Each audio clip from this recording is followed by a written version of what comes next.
चलो इसका वीडियो भी डाल देंगे और कंफ्यूजन होगा तो एक बार देख लेना, ठीक। तो क्वेश्चन में दिया हुआ है P Q and R S parallel line है, दो पैरेलल मिरर है, सॉरी, ठीक। ये गिवन है, गिवन क्या है, P Q parallel R S, ये गिवन है। और ये ए बी क्या इंसिडेंस रे है और बी सी क्या है रिफ्लेक्टेड रे है। ए बी तो मतलब इस मिरर के लिए पी क्यू मिरर के लिए ए बी इंसिडेंस हो जाएगा, बट आर एस मिरर के लिए बी सी जो है वो इंसिडेंस हो जाएगा, और इस मिरर के लिए ये बी सी जो है रिफ्लेक्टेड रे हो जाएगा, ठीक है। होगा कि नहीं होगा? एंड ए बी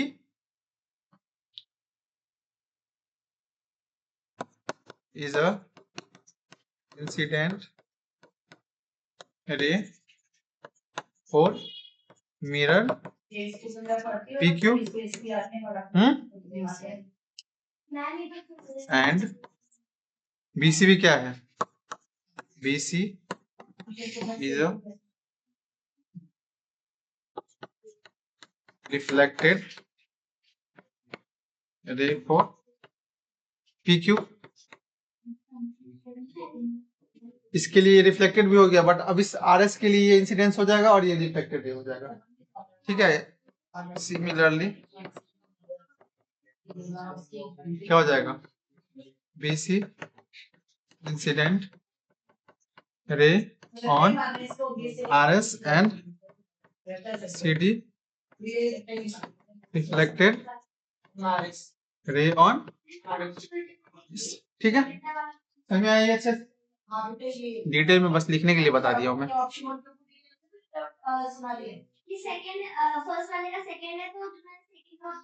ठीक है, तो अब करना क्या है कंस्ट्रक्शन में, ये तो गिवन दिया हुआ है, ठीक है। तो प्रूफ क्या करना है, पहले क्या प्रूफ करना है, A B parallel C D, ये प्रूफ करना है। क्वेश्चन में तो ये प्रूफ करना है, A B parallel C D, ये प्रूफ करना है, ओके। अब देखो करना है क्या, इसमें कंस्ट्रक्शन करना है बस। कंस्ट्रक्शन में क्या करना है, यहां से एक नॉर्मल तो आता है ना, जब पढ़ना है फिजिक्स में पढ़ा जाता है, वो कोई मिरर है, ठीक है। मिरर पे अगर कोई रे इस पे ड्रॉप करता होता है तो ये एंगल रिफ्लेक्ट होगा। जैसे कि ये घर में भी देखोगे मिरर होगा ना, उस पे इधर साइड से टॉर्च जो है ना वो जलाना, अगर बीच से जलाओगे ना तुम सीधे, तो वो देखना लाइट आएगा ही नहीं, रिफ्लेक्ट होकर सेम साइड रह जाएगा इसी पे मिरर पे, ठीक है। समझे नहीं सर? जैसे मान लो ये बोर्ड जो है वो मिरर है, ठीक। मैं टॉर्च होता है ना टॉर्च, उसको मैं एकदम सीधा इसके सीधे ऐसे यहाँ से टॉर्च जला के दिया ऐसे, तो देखना ना टॉर्च का जो ये जो जाएगा ना यहाँ से रे, तो यहाँ पे बस बीच में दिखाएगा, वो इधर उधर कहीं नहीं दिखाएगा, क्योंकि वो सेंटर से जा रहा है, सेंटर से ही नहीं। हाँ, तो ये नॉर्मल लाइट जो जाती है ना, नॉर्मल बना के तो रिफ्लेक्ट होगी ना, तो जहां से जाती है वो तो इधर ही रिफ्लेक्ट हो रहा है, बट तुम टॉर्च को अगर इधर साइड से डालोगे कुछ एंगल बना के, यहाँ से जब डालोगे ना, तो तुम देखना एंगल रिफ्लेक्ट होकर उधर जाएगा, देखना कभी भी तुम ट्राई करके, रिफ्लेक्ट होकर कहीं जाएगा, ठीक। तो एंगल जब रिफ्लेक्ट होकर जाएगा तो ये कहाँ से रिफ्लेक्ट हो रहा है, बीच से कोई प्लेन पे एक परपेंडिकुलर है, सेम एंगल से रिफ्लेक्ट होगा, जिस एंगल से वो लाइट उस पे जाएगा उसी एंगल से रिफ्लेक्ट होगा। तो इसमें थ्योरी है, एंगल लॉ बोलते हैं उसको, थ्योरी क्या बोलेंगे, इसका लॉ होता है, ठीक है। लॉ हमेशा सही होता है। लॉ क्या होता है, angle of incidence is equal to angle of reflection, reflection, ये दोनों इक्वल होता है। मतलब कि यहाँ पे जो नॉर्मल आएगा, सेम एंगल, ये एंगल जितना बनेगा ना, मान लो ये एंगल 30 डिग्री अगर बना, तो यहाँ से जो रिफ्लेक्ट होके रे जाएगा वापस, तो यहाँ पे भी कितना एंगल बनाएगा, 30 ही बनाएगा। इसी को एंगल ऑफ इंसिडेंस बोलते हैं, इसको एंगल ऑफ रिफ्लेक्शन बोलते हैं। समझ में आया कि नहीं आया? और ये लाइन जो है, इस लाइन को बोलते हैं नॉर्मल। क्या बोलते हैं? नॉर्मल, जो कि परपेंडिकुलर होता है मिरर पे, ठीक है। ये केस पढ़ना है प्लेन मिरर में। ये कौन सा मिरर है? प्लेन मिरर है। इसमें बहुत सारा पढ़ना भी है, कॉनकेव मिरर पढ़ना है, पढ़े हो ये सब, 10th में पढ़ना है, ठीक है। कॉन्वेक्स, अच्छा कॉन्वेक्स मिरर पढ़ना है, ये सब पढ़ना है, ठीक है। लेंस भी पढ़ना है, कन्वेक्स लेंस पढ़ना है, कॉनकेव लेंस पढ़ना है, ठीक है, ये सब पढ़ना है। ये सब साइंस में है, ठीक है, लाइट में पढ़े होगे। तो लॉ क्या होता है, angle of incidence is equal to angle of reflection, मतलब जितना एंगल ये बनेगा सेम उतना ही एंगल से रिफ्लेक्ट होकर चला जाएगा, ठीक। ये समझ में आया अच्छे से? अब देखो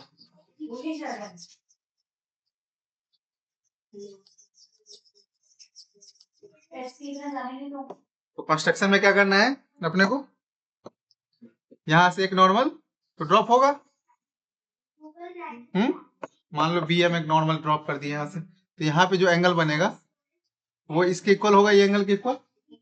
तो इसको मैं अगर एंगल 1 मान लूं, इसको एंगल 2 मान लूं, तो क्या हो जाएगा, पहले कंस्ट्रक्शन में क्या लिखेंगे, B M draw B M perpendicular किस पे, पी क्यू, जिसके परपेंडिकुलर बोले नॉर्मल परपेंडिकुलर होता है मिरर पे। और एक और यहां से भी करना होगा ना, C N and C N perpendicular ये किस पे हो जाएगा, परपेंडिकुलर आर एस पे। ये समझ में आया। एक्स्ट्रा बस ये करना है, इसमें क्या करना है, परपेंडिकुलर, हाँ परपेंडिकुलर क्या बोलेंगे, नॉर्मल ड्रॉ करेंगे, ये बोल रहा हूँ।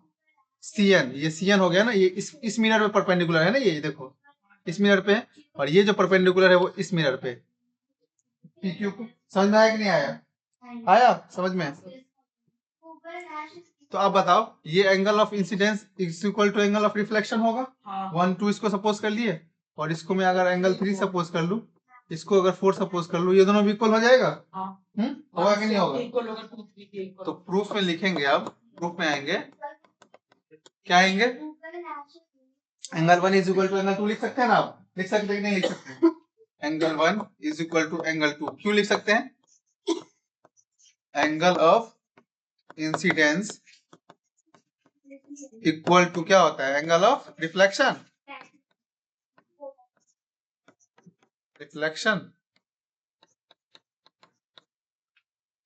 ये होता है इसलिए लिख सकते हैं। समझ में आया कि नहीं आया। Similarly angle 3 is equal to angle 4 भी होगा कि नहीं होगा, angle 3 is equal to angle 4 भी होगा। यहां तक कोई डाउट, समझ में आया ये इतना अच्छे से समझ में आया। अब मेरे को एक बात बताओ, अगर ये दो पैरेलल लाइन है, मतलब ये और ये पैरेलल लाइन है, दिख रहा है ना, ये दोनों पैरेलल लाइन है।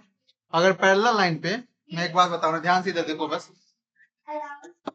अगर दो ये पैरेलल लाइन ड्रॉ कर दिए, इस पे मैं परपेंडिकुलर यहाँ से ड्रॉप करूँ, यहाँ से ड्रॉप करूँ, तो बताओ परपेंडिकुलर जब ड्रॉप करूंगा तो ये भी 90 हो जाएगा, ये भी 90 हो जाएगा, ये भी 90 हो जाएगा, ये भी 90 हो जाएगा, सारा एंगल 90 हो जाएगा।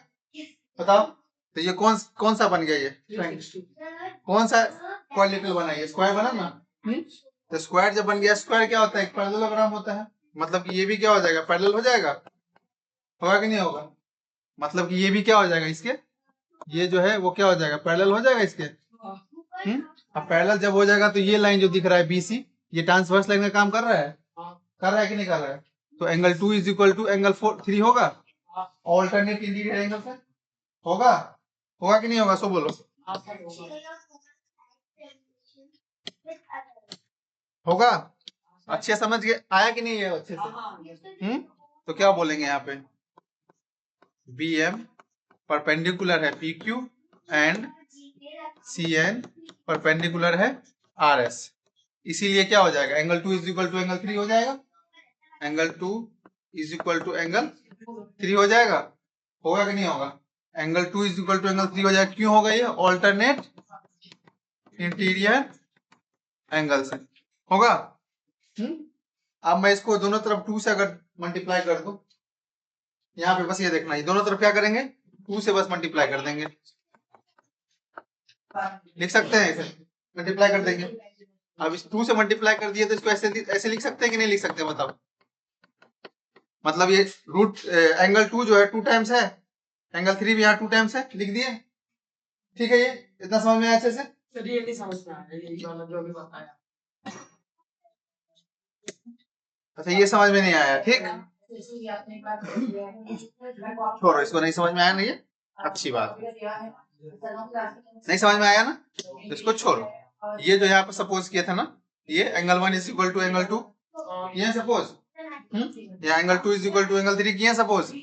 मैं बोल रहा था, मैं इसको अगर 2 टाइम्स दोनों तरफ 2 मल्टीप्लाई कर दूं दोनों तरफ, मतलब मैं इसको 2 से इधर भी मल्टीप्लाई कर दूं और इधर भी मल्टीप्लाई कर दूं, अब डिवाइड दूंगा तो दोनों तो कट ही जाएगा ना, बात तो सेम ही आ जाएगा। तो ये अपना मन से मल्टीप्लाई कर दिया, क्यों मल्टीप्लाई किए, इसको 2 टाइम्स लिख सके, एंगल 2 प्लस एंगल 2 लिख सके। समझ में आया कि नहीं आया? इसको क्या लिखेंगे? Angle 3 plus angle 3। आया समझ में? मतलब ये 2 टाइम्स एंगल 3 है, ये 2 टाइम्स एंगल 2 है, मतलब एंगल 2 प्लस एंगल 2 दोनों को ऐड करेंगे तो फिर यही आ जाएगा, दोनों को ऐड करेंगे तो फिर से यही आ जाएगा।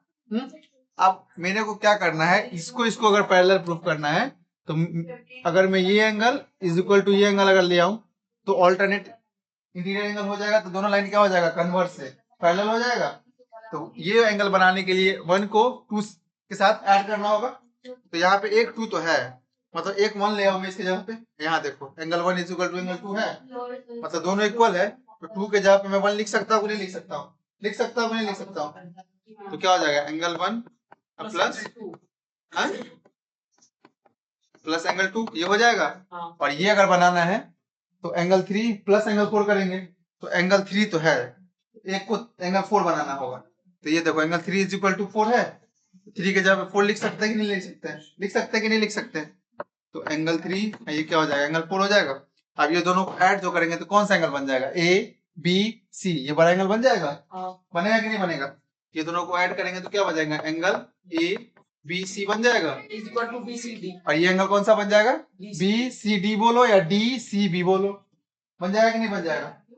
Angle D C B. लेकिन ये दोनों एंगल कौन सा एंगल लग रहा है तुमको?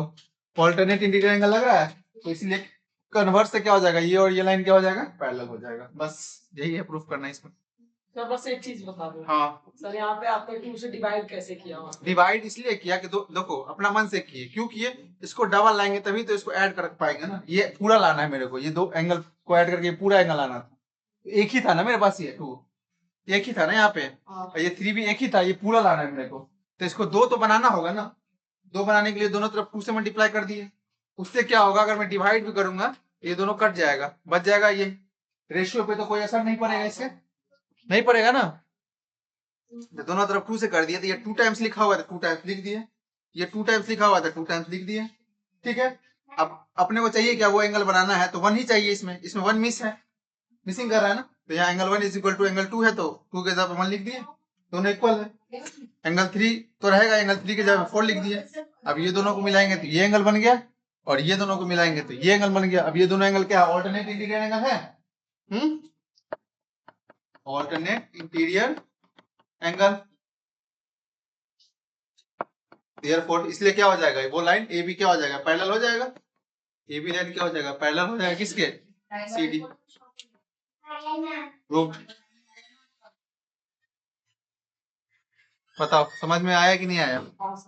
आया अच्छे से? ये कौन सा क्वेश्चन था? Exercise 9.6.2 question number 9, question number 5th, question number 5th। ये इंपॉर्टेंट क्वेश्चन है, ठीक है? हो जाएगा? समझ में आया अच्छे से? चलो नोट डाउन करो।